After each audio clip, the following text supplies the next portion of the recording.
Brought to you by V-Guard, co powered bye Sensodyne. Wardha लोकसभेच्या मतदानाला प्रारंभ झाला असून या ठिकाणी आपण वेगवेगळ्या प्रकारे लोक मतदान करताना दिसून येत आहे। आज असेच एक व्यक्ती या ठिकाणी मतदान करायला आहे। तुम्ही आपण या बघू शकतो माकड घेऊन या ठिकाणी मतदार करायला या ठिकाणी मतदार आले आहे। मग तुम्ही मतदान करायला आलाय, तुमच्या सोबत माकड देखील आहे, काय सांगाल?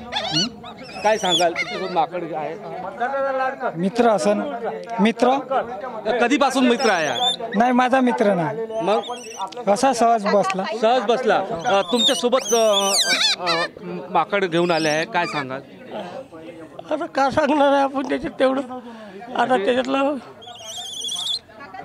हो बाई हो। म्हणजे की आपण या ठिकाणी दाखल झालात, पण या माकडाला घेऊन स्वतः मतदान केंद्रात पोहोचला आहे, काय सांगाल? तो राहतच नाही भाऊ कोणापाशी, घरी एक तर आई नाही तर मग मी माझ्यापाशीच राहते तो। अच्छा, घरी राहत नाही म्हणून त्याला तुम्ही इथं सोबतच राहते तो। काही नाही करून राहिले, काही नाही करून राहिले, मा सांग नाही काही कर, दादा लाड करून घे। म्हणजे एका प्रकारे तुम्ही वेगळा संदेश जनतेपर्यंत पोहोचवायचे प्रयत्न करताय। हो, तर आपण या ठिकाणी बघितलं की या ठिकाणी जे मतदार आहे एक वेगळे नवीन प्रयोग करताना दिसतात। एक माकड घेऊन या ठिकाणी एक मतदार या ठिकाणी थेट पोहोचला आहे। Nilesh Dahat, TV9 Marathi, Wardha. Brought to you by V-Guard, co powered bye Sensodyne.